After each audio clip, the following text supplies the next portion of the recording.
Welcome, everybody. My name is Jim Howard. I'm the director of the Provider Network of Northwest Florida. We want to thank everybody for all the interest in caregivers fatigue. Um, one of the reasons why we chose this for one of our last workshops at the grant was my own self as a caregiver has been really experiencing caregivers fatigue. So I started researching it as to what it was, what are some signs and symptoms from it, what can we do to start overcoming it. And caregivers are faced with lots of different challenges. To give you an idea, my youngest son, Ben, he's 21 going on age 4.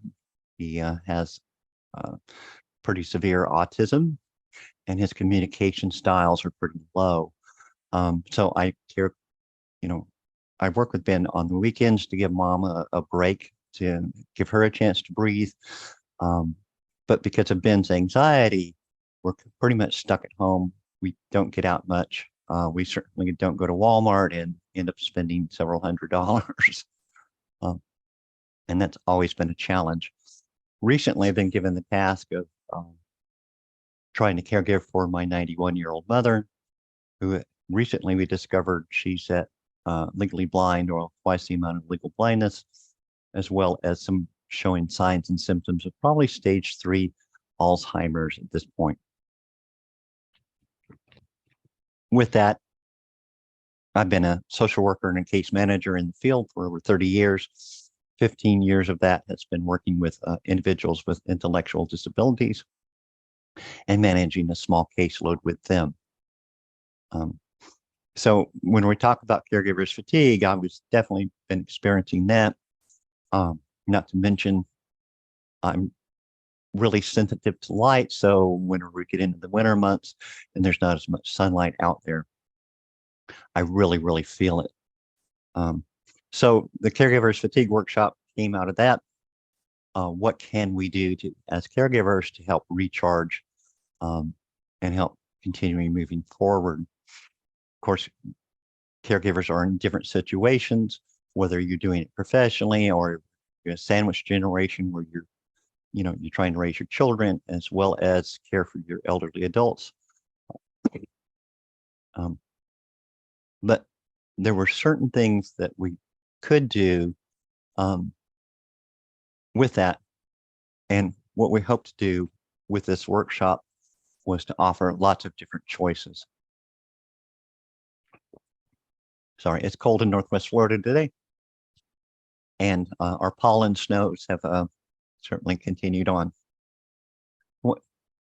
In doing this, part of the material out there for compassion fatigue hasn't really been touched. Nobody's really done much on it since way before COVID.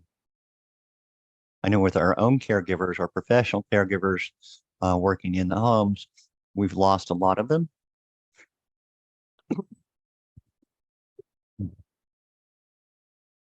Simply due to burnout.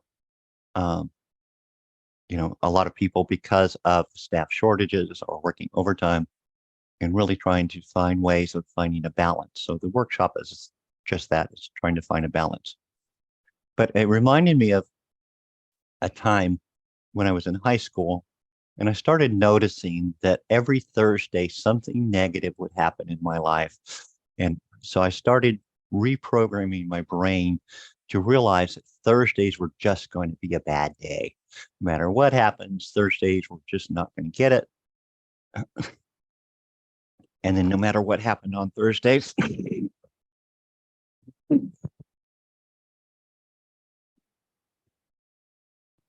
regardless of what happened on Thursdays, it would always be a bad day. One Thursday, something really positive happened. I'd gotten a phone number from a girl that I had liked, and it wasn't such a bad day after all. So I started looking at, why do I automatically think Thursdays are going to be bad?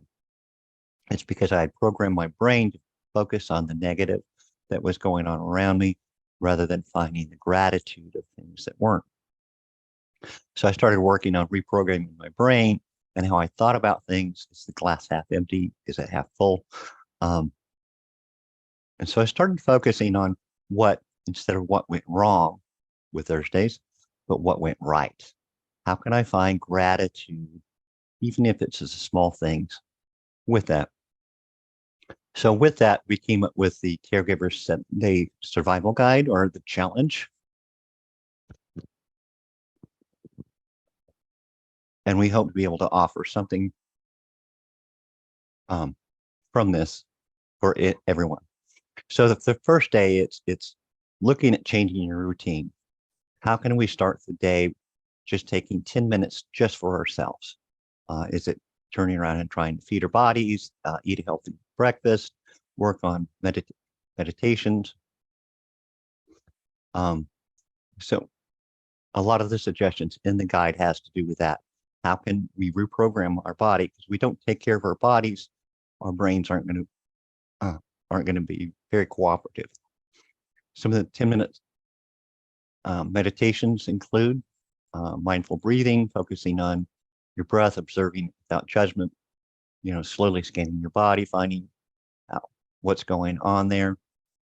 Focus on sending love and kindness to others, finding ways to gratitude. Focus on what you're grateful for and allow yourself to feel that appreciation. Getting out and connecting with nature is also a big one. Taking a slow walk and focus on your body's movements and sensations. Visualize, picture a peaceful scene. Imagine yourself accomplishing the goal. There's a lot of material out there of what you focus on is what you'll become. So if you're focusing on accomplishing goals or focusing on what went right rather than what went wrong, sometimes people find peace in repeating a calming word or phrase to yourself, such as peace and love. Focusing on, candle gaze, nature sounds.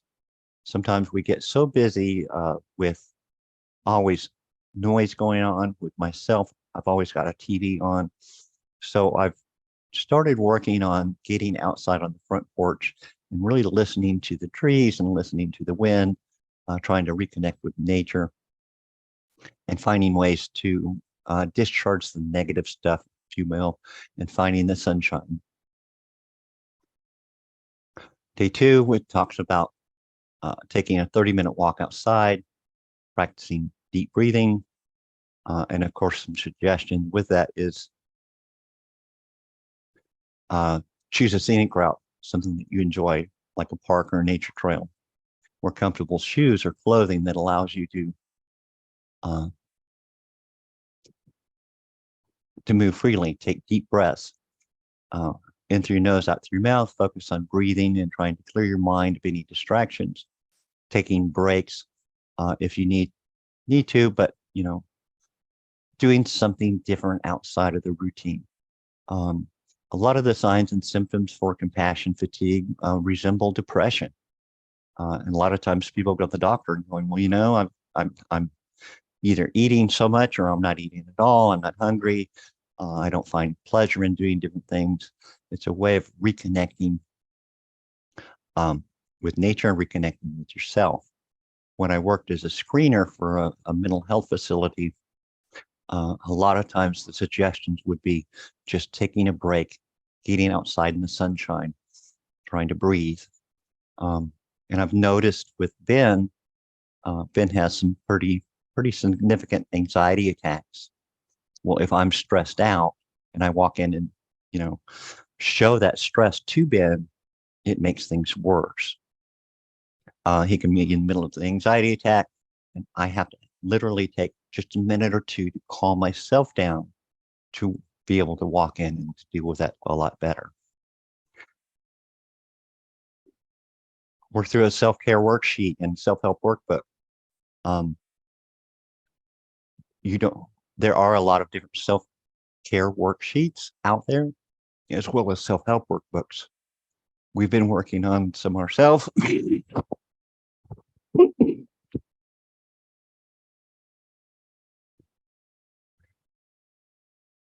But something magical happens when you put pen to paper. Because it helps you visualize what's going on. whether it's writing in a journal or on a dry erase marker board. We're looking at what can we do to recharge and refocus. So listing activities that make you feel calm and relaxed, write down positive affirmations, like today went really well, or we did really well with that. Self-talk to boost your confidence. But mind your self-talk with that, because a lot of times, once again, as you program your brain, so it's going to operate just like my Thursdays. Identify triggers that cause stress and anxiety and brainstorms what better ways to cope with them, whether it's taking a deep breath, taking an extra moment for you. Make a list of people and resources that you can turn to support. This has really changed over the years with electronics that's come out. A lot of our 12-step meetings are now accessible online. Facebook has a lot of support groups from one into the other, whether it's Alzheimer's, caregivers, what have you. Connecting to others sometimes is the best thing that we can do with that. Plan out a self-care routine for yourself, including activities, exercise, a walk, meditation, or simply hobbies. Sometimes we're stuck at home, and if we're unable to provide an income, but we're really talented at maybe jewelry making, or a craft, different things like that. Sometimes working on crafts can help you produce an income, and it also gives you a recharge for that. Write down any negative thoughts or feelings and challenge them with positive thoughts or affirmations. Once again, it's that reprogramming the brain. Focus on your past successes and accomplishments. You know, caregivers a lot of times go through a lot, and it's so easy to become overwhelmed and tired and forget the things that are positive, the things that have worked well for you, the things that patting yourself on the back in a sense. Identify areas of your life where you can set healthy boundaries, reduce stress, and improve your well-being. You have to remember that sometimes caregivers, the biggest thing that gets stressed is their boundaries, and it's okay to say no. It's also okay not to be okay. Recognizing where you're at sometimes helps you figure out where you need to go, whether it's, taking an extra 10 minutes for yourself, finding ways to be positive, and moving from there.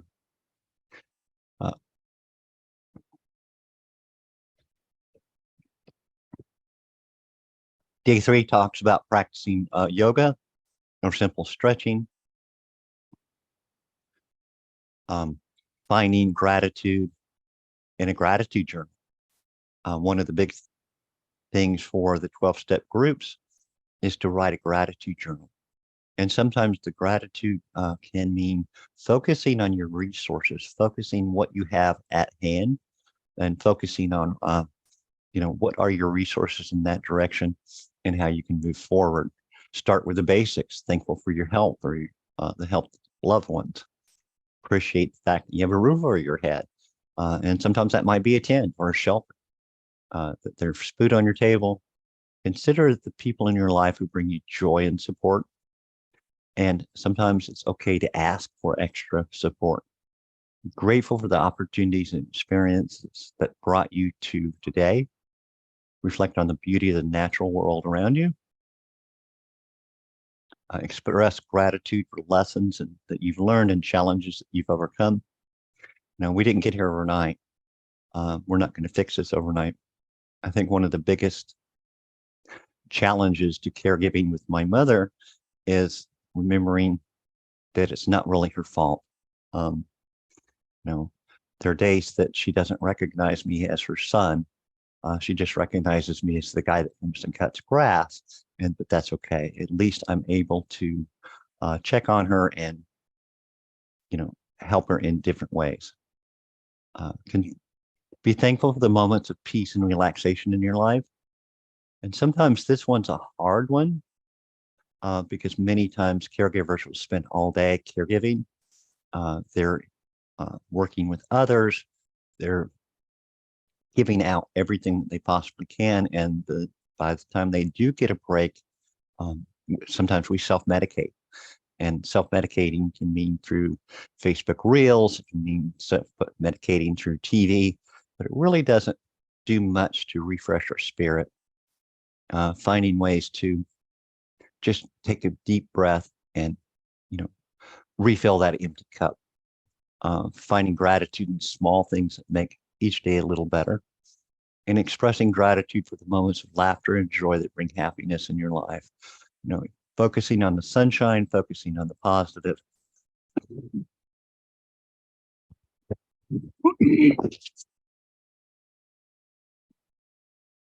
And focusing on the fact there's pollen outside in Northwest Florida, and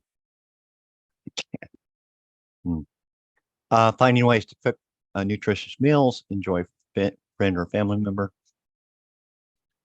When I worked in a psychiatric hospital, one of the first things that they would do with patients that came into the hospital was they would do a physical health.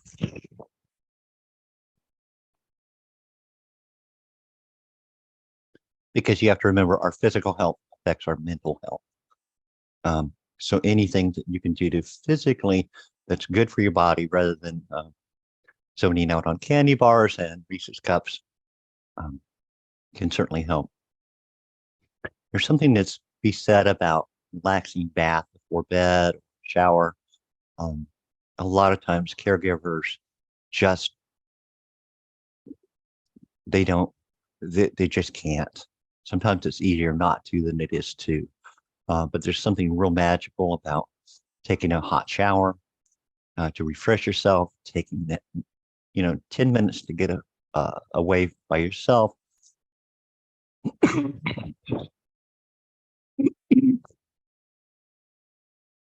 And recharging that. Day 5, take a break from technology and spend a few hours reading a book, painting, or doing something creative. Walking away from technology and that constant feed in our brain, it's kind of hard to absorb the positive things around us. Work through a self-care assessment worksheet. This doesn't have to be formal. It can be something informal. But there's a lot of different self-care worksheets out there. If you need help, please check our website, and we can certainly help you with that. But the idea is making a list of what does make you feel relaxed or rejuvenate. What brings you joy? What helps you recharge? Look at your sleep patterns, identify changes that could improve your sleep quality. Look at your diet, identify areas for self-improvement. Maybe it's eating more fruits and vegetables. Reflect on your social connections and relationships, and identify any areas that could benefit from additional support or concern. Sometimes caregivers get into this trap where it's easier not to ask for help. It's easier just to think, well, nobody else is going to do it, so I'm going to do it myself. And that ends up in burnout. Consider your physical activity level and identify ways to incorporate more movement into your daily routine. The body and the brain need sunshine, and it needs short walks. It needs ways to get fresh air into the bloodstream, which really, really helps our mental health. Look at your stress level and identify coping mechanisms that work for you, other than drugs or alcohol, or TV or Facebook, and find ways to help recharge that. Take a look at your work-life balance. Identify areas where you could benefit from setting boundaries and prioritizing self-care. Sometimes the suggestions are wake up 30 minutes earlier, wake up with the sunrise, drink a cup of coffee on the front porch. Do something that helps recharge yourself and find gratitude in every day. Self-care looks differently for everyone, so it's important to find what works for you, and to work in that direction. Plan day 6. Plan an outing with a friend or a family member. See a movie, go out to lunch for dinner. If you can find respite, This is your chance to get outside and recharge for your own self. Work on self-compassion. In the 12-step rooms, they talk about the worst thing that we can do is to be left alone with our own thoughts. Because many times we're our own worst enemy. We beat ourselves up more than anybody else can possibly do. And one of the things that's really difficult for myself and other caregivers is doing something for me. Practice self-care, such as getting enough sleep, eating healthy foods, exercising, identifying and challenging your inner critic by recognizing negative self-talk. This has been a big one that I've went through in the last little while, because your brain, once it gets on the negative, it can really go down some dark roads. And recognizing that negative self-talk and going, no, we're not going to do that. We're going to find and focus on what is positive and what is right. Treat yourself with kindness and understanding, just as you would a close friend. I've seen a post this morning that says, take care of yourself as well as you take care of others. Practice mindfulness and focus on the present moment rather than dwelling on the past mistakes and worrying about the future. Another thing we found from the 12-step rooms is just for today. Just for today. I've got to work. And sometimes we can't even think about just today. Sometimes it's about getting through the next 5 minutes.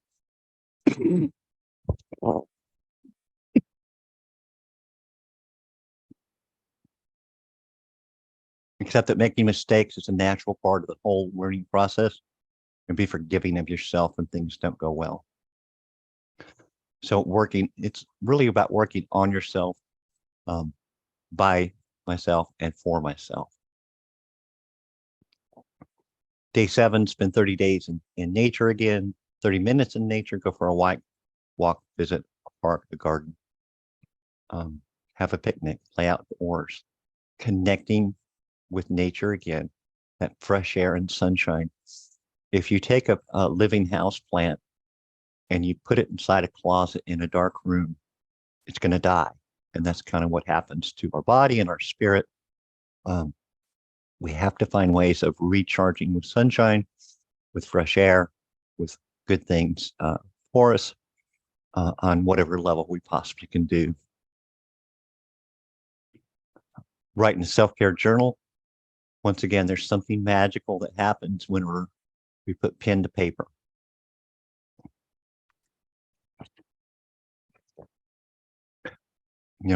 What did we accomplish today? What happened right today? Reflect on emotions and identify negative patterns and triggers, and replacing them with not what went wrong, but what did go right today. Take a look at your sleep, your exercise, eating habits. Write down your goals. Break them into smaller, achievable steps. Sometimes caregivers might want to start their own business, bring in extra income. You might want to be able to go back to school. You might want to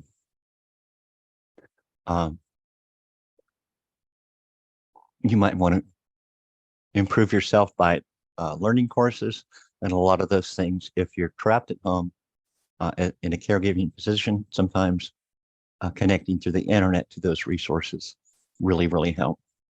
Write down affirmations and self-talk to boost your self-esteem, and reflect on what you've learned from difficult situations so you can grow from them. Take note of any self-care practices that work well for you and make them a part of your routine. Sometimes we're able to do this. It's a matter of taking a moment for yourself, whether it's 10 minutes in the morning, 10 minutes in the evening, finding ways to recharge and to work for the positive. Write down any boundaries that you need to set to protect your own mental health and well-being. Remember, it's okay to say no. It's okay to have boundaries. and practice mindfulness and taking a few minutes each day to present and reflect on your thoughts and your feelings. And most of all, find ways to be kind to yourself. That's what self-care is all about. You can't pour from an empty cup. You have to find ways to recharge. And because, like I said, as caregivers, we're in lots of different situations, lots of different things. So we have to find what works for us, have to find ways of recharging and replenishing that empty cup. So right now we're going to open with questions. Debbie, you've been running the chat box. Do you have anything to add there? I'm really glad that you mentioned all the different ways we can recharge. Some of the things that I find most helpful with my aging parent is to find some time to do things that I can do with other people in the community or neighbors. My local church offers some different possibilities, but also my local library has some free classes that I've looked into. And sometimes I just reconnect with some peers and I schedule that me time once a week. And my mom's pretty good about that. And she has her interests at home and I can get away for, even if it's just an hour, and it really makes a difference. That's wonderful. What sort of advice would you give on offering boundaries or setting boundaries in the caregiving world? One of the tips that I've always given as a special needs mom is to make sure that the boundaries you set are ones that you feel comfortable setting. For example, if you're going to give yourself space, you have to also realize that that person that you're putting the space around, are they going to be okay with that?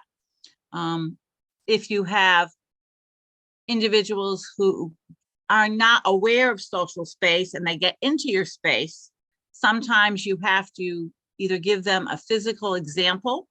Now, when I was working with younger children, I would actually take masking tape and put an actual box on the floor and say that this is my space. And when I'm sitting here in this chair, this is Miss Debbie time and you need to back off. When I was working with individuals that were older, sometimes you have to give them a tangible example. So I actually used a ball of yarn with some of the senior citizens that I helped at the Aging Center.